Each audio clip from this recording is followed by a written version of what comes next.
Bonjour à toutes et bonjour à tous. Avant de commencer cette vidéo, je voulais remercier Véronique. Merci Véronique. Merci Véronique. Merci Véronique pour ton don. Allez, tu as droit à une petite chanson dédicace. Une chanson de Véronique Sanson, enfin juste un extrait. Rien que de l'eau de pluie, de l'eau de là-haut. Et le soleil blanc sur ta peau. Et la musique tombée du ciel sur les toits rouillés de Rio. Oh, voilà. Wouhou. Voilà, maintenant je vous laisse avec le duo Mick Jagger et David Bowie sur lequel je chante par-dessus. J'ai enfin réussi à gruger l'intelligence artificielle, la bestiolette de l'intelligence artificielle, en rajoutant sur l'image des bestiolettes. Mais c'était simple comme bonjour. Eh oui, si tu veux gruger ton ennemi, tu utilises exactement les mêmes armes. Une bestiolette, ça ne sait faire que des écrans de fumée. Écran de fumée sur écran de fumée. Donc moi j'ai rajouté un écran de fumée. Wouhou! Et oui, un subterfuge. Parce que, en fait, si tu rajoutes des filtres, simplement des filtres, eh bien, l'intelligence artificielle gruge le programme filtre. Donc, il fallait mettre un filtre qu'elle n'avait pas déjà préenregistré. Et oui! Oh là là là là! Alors, vous allez entendre au début, vous allez entendre un petit gémissement de loupiote. Et ça, je tiens à le préciser parce que ça fait partie de la création en tant que telle. Hein. Loupiote qui était un petit peu, comment dirais-je, qui en avait un petit peu marre que je chante, qui voulait un petit peu sortir ou bien qui voulait participer aussi à la création. Voilà. Allez, je vous laisse. C'est parti. Youhou! Ah oui, alors le yoga de la bestiolette, tout repose dans le yeeha! Yeeha! C'est comme ça que tu montes en vibration, c'est en faisant des yeeha! Wouh, wouh, wouh, wouh, wouh. Ouais, si vous voulez monter en vibration, faites plusieurs yeeha! Vous en faites une petite dizaine, vous allez voir, ça décrasse. Ça décrasse. Ça crame de la matière noire. C'est tout ce que je peux vous dire. Allez, je vous laisse. Non, je vous laisse pas tout de suite. J'ai repensé un truc par rapport à Jesus Christ. Peu importe de savoir s'il est venu, pas venu, s'il va venir ou revenir, on s'en fout. Dans l'histoire, il est venu pour parler à l'homme, pour éveiller l'homme. Donc, parler à l'homme, mais pas à la bestiolette. Et quelque part, je trouve qu'il était un peu raciste en fait, Jesus. Quand il est allé au temple pour engueuler les marchands du temple, qu'est-ce qu'il a fait? Il a fait une colère vibratoire. Il a secoué de la bestiolette. Ouah, maintenant ça suffit! Ouah! Bon, c'est pas mal. Mais, putain, les bestiolettes, c'est un peu comme les cafards et les termites. C'est ce qui survit à toutes les extinctions. C'est ce qui survit aux bombes atomiques. C'est hyper résistant. Et ça a aussi son intérêt. Bon, la bestiolette, je reprends. C'est une parcelle de souffrance, ok, et à laquelle nous nous sommes identifiés. En fait, c'est cette parcelle de souffrance qui est restée en nous contenue, qui n'a jamais été extériorisée, elle s'est formée suite à un trauma, c'est-à-dire un choc trop grand où on n'a pas pu supporter en fait l'intégralité du choc et exprimer ce qu'on avait besoin d'exprimer. Donc, on est sorti de soi, en fait, on est sorti de soi-même et on est allé se réfugier dans une personnalité refuge. Et en fait, la personnalité refuge, c'est ça la bestiolette. Je vais le développer encore plus en détail parce que voilà, vraiment, je suis vraiment au tout début du développement de ce truc. Et cette personnalité refuge, sa particularité, c'est d'être insensible. Oui, c'est une carapace, d'où le lien en fait avec le cafard et au fait qu'il survit à toutes les extinctions. Il a une carapace, il est tellement robuste, mais bon, il n'a pas de sensibilité. Mais c'est ce qui fait que, en fait, il est indestructible. Indestructible. Donc, en fait, il a son intérêt en tant que nous, il nous rend indestructibles. C'est la partie en nous qui est, comment dirais-je, c'est la partie en nous qui nous permet aussi d'avoir une carapace protectrice pour justement protéger, en fait, quand on en est conscient, pour protéger notre hypersensibilité. Vous voyez ce que je veux dire? C'est-à-dire que, en gros, quand t'as pas de carapace protectrice de ton hypersensibilité, tu te fais bouffer par les autres. C'est comme si, en fait, tu bouffais tes bestiolettes, tes bestioles, pour prendre leur force et leur qualité. Donc la qualité du cafard et de cette parcelle de souffrance, de cette personnalité refuge qui s'est construite donc sur cette parcelle de souffrance, c'est d'être insensible et c'est d'être indestructible, c'est d'être coriace et résistant. Donc tu vas bouffer ça et ça va te donner la force. Non mais bien sûr tout ça c'est symbolique, hein, vous avez compris. Parce qu'en fait moi je vois les choses comme ça. La fusion, c'est qu'en gros c'est toutes les parties dont tu es composé qui vont fondre par l'action du feu de l'esprit pour faire une seule et même force. Donc on va pas, il y a pas à éliminer. Les gens croient toujours qu'il faut qu'ils éliminent des parties d'eux-mêmes. Non, c'est pas ça. C'est de tout fusionner en fait, de tout réintégrer. Tout a son intérêt. Si on a des bestioles, c'est que il y a un intérêt à ça. Voilà. Et je vois une image où en fait, c'est comme si on avait on prend un mixeur, on prend toutes les parties de nous, on les met dans le mixeur et le mixeur c'est quoi? Ça fait un vortex. OK, ça fait un tourbillon. Et en fait, nous le but c'est d'entrer dans notre vortex. Entrer dans notre vortex, ça veut dire quoi? Ça veut dire entrer dans sa créativité, entrer dans sa danse, entrer et d'ailleurs créativité, destruction, création. Comme dans le mixeur qui va détruire, enfin qui va broyer pour créer quelque chose de nouveau, un jus en fait, un jus, voilà. Et quand t'es dans ton vortex, t'es dans ton jus. T'as chopé le canal, et là t'as les idées qui te viennent, et là tu fais des projets, et là t'avances, et là ta vie devient vachement intéressante. C'est ça en fait, entrer dans son vortex. Et donc tout a son intérêt, tout a son intérêt. Pour bien visualiser le vortex, et avoir un contact avec cette énergie centrifuge, vous pouvez écouter la musique baroque. Parce que la musique baroque, ça fait des cercles centrifuges. Ça fait des spirales, enfin des tornades en fait. Par contre, bon, la musique baroque a un petit défaut, c'est qu'elle a tendance, comme la musique classique en général, à te faire monter, à te faire gonfler, à te faire monter dans les airs. Comme les danseuses classiques qui veulent toujours essayer de s'envoler, puis d'ailleurs elles se font mal pour... Bon bref. Ça c'est le défaut de la musique classique. C'est la musique d'un autre temps, hein. C'est la musique d'un temps où les gens ils voulaient voltiger comme des montgolfières, quoi, voilà.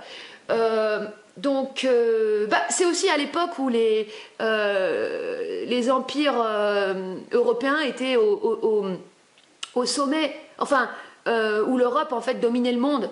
Et la musique classique, ça vient d'Europe, et donc c'est un peu la représentation de la gloire des empires coloniaux et de la gloire de l'intellect, parce qu'en fait c'est une musique qui est très intellectuelle en fait. C'est une musique qui manque de corps. Elle manque de corps. Et d'ailleurs les chanteurs d'opéra, bon moi ils me font chier parce que ils gonflent. Comme là, le mec qui va chanter, ça fait oh, comme ça, tu te dis, mais arrête de te contenir comme ça, là, on dirait un ballon, là. Sérieux, mec, tu te fais du mal. Mais bon, c'est marrant, c'est quand même marrant parce que ça fait chanter de la bestiolette. Vous allez voir, les paroles, elles sont assez intéressantes. Donc, c'est un extrait du Messie de Handel. C'est parti. Ah non, c'est pas ça. Ah non, ça, c'est fidèle, ça. Ça, c'est pas...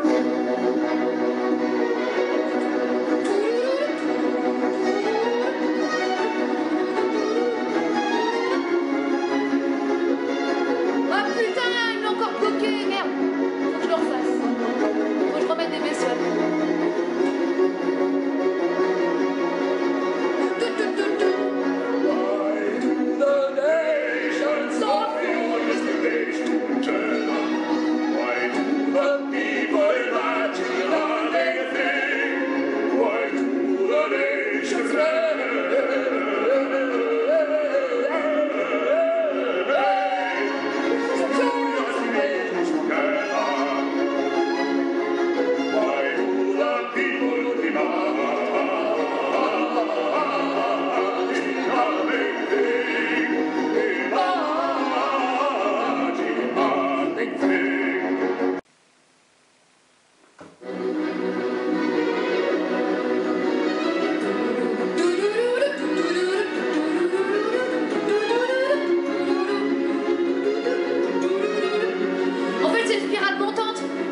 Ah bah c'est ça. Ce que j'ai oublié de dire, la spirale. Vous avez des spirales descendantes, absorbantes. Ça, c'est les bestiolettes qui veulent vous attirer en fait dans la merde. Après, il y a un dicton qui dit que tant que t'as pas touché le fond, tu peux pas remonter. Et ça, c'est vrai. Mais en fait, là, je parle d'une spirale, on dit ascendante. En fait, la créativité, c'est que tu montes, en fait, c'est comme une spirale, c'est-à-dire que tu vas toujours plus englober des parties de toi. Nancy, d'ailleurs, me donnait l'image de... Et j'avais eu la même image, enfin, c'est dingue, de quand tu prépares une pâte à gâteau. Non, tu prépares un cake, ok? T'as plein de trucs dans ton cake, tu vois, t'as des bouts de machin, trucs, bidule, chouette. Et ben, en fait, avec la cuillère, tu vas tourner. Et bien, c'est comme ça que tu vas englober, en fait, tous les éléments pour ensuite faire ton cake. Voilà, c'est ça. Après, démouler un cake, c'est autre chose.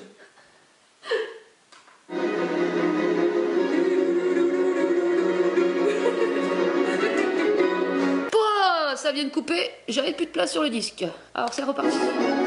C'est reparti. Non, c'est pas ça. C'est parti.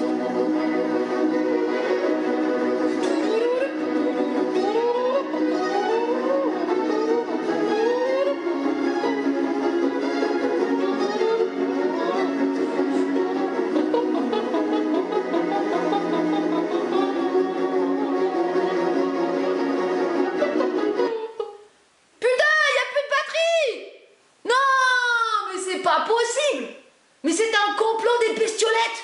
Oh là là là là là là là là. Ça s'appelle la subjectivité quand tu fais des interprétations. Et c'est justement tes bestiolettes qui te font croire que c'est un complot des bestiolettes. Mise en abîme de bestiolettes, de bestiolettes, de bestiolettes. Bon, eh bien, écoutez, tant pis. Je ferai une autre fois. Parce que là, ça commence un petit peu à me courir sur le haricot. Les paroles dans la chanson, c'est... dans ce passage-là du Messie, c'est pourquoi est-ce que les nations se battent-elles si furieusement entre elles et pourquoi est-ce que les gens imaginent-ils des buts illusoires. C'est en anglais. Et en fait, tout simplement parce qu'ils ont des bestiolettes à l'intérieur. C'est-à-dire que c'est les bestiolettes qui se battent à travers les nations et c'est les bestiolettes qui te font imaginer des buts, courir après des buts illusoires. Parce qu'une bestiolette, elle n'a pas de perspective. Elle n'est que mémoire. Une mémoire, ça ne peut pas avoir de perspective. C'est comme, tu peux pas te projeter dans le futur sur la base de ton passé. Ça marche pas comme ça. Pour avoir une projection dans le futur, tu dois avoir suffisamment cramé de la bestiolette. Sinon, tu projetteras ce que tu connais déjà dans le futur et tu pourras pas amener de nouveau dans ta vie. Voilà. Comme par exemple, quand tu vas sortir ton masque social...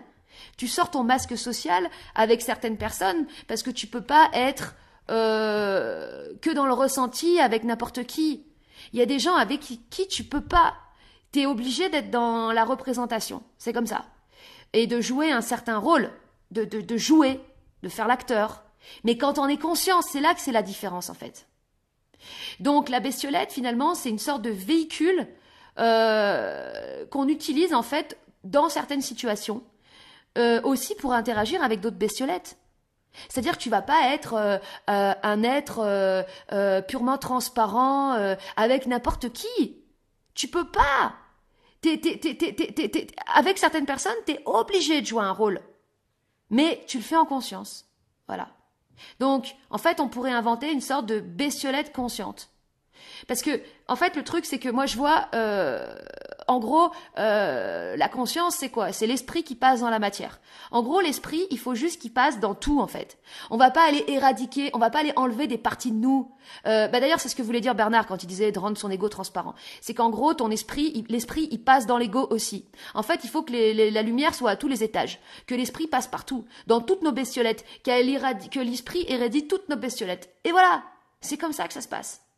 Voilà. Allez, c'est parti. Ok. Est-ce que vous êtes là? Parce qu'on arrive. Yeah!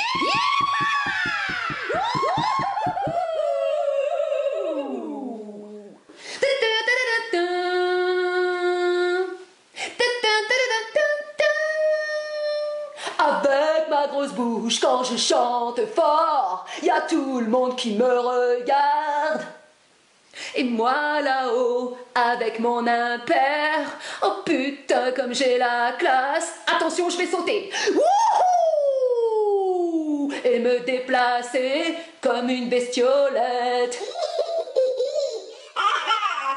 Quand je marche à l'envers, avec mon impair et mon pyjama. Oh, comment j'ai la classe, j'en reviens pas. Ouais, mais arrête de me copier là, parce que ça devient gênant à force. Je sais plus où foutre, moi, la putain de sa mère. Wow! Mais attends, c'est pas parce que t'as un impair et moi une chemise trop grande que je peux pas me la péter aussi. Alors viens, on va danser dans la rue comme des bestiolettes parce qu'on s'en balèque. Allez, viens danser dans la rue avec mon petit cul. On n'a pas répété la chorégraphie parce qu'en fait, y en a pas. Et mais vous croyez quoi? On en a rien à foutre. On en a juste rien à foutre. Regarde, moi je te clappe dans les mains, c'est un truc de ouf. Je suis une pétasse. Et moi je suis un gros déglingos, un gros déglingos. Moi je suis une bestiole. Ah, coucou, me voilà. Coucou, me revoilà.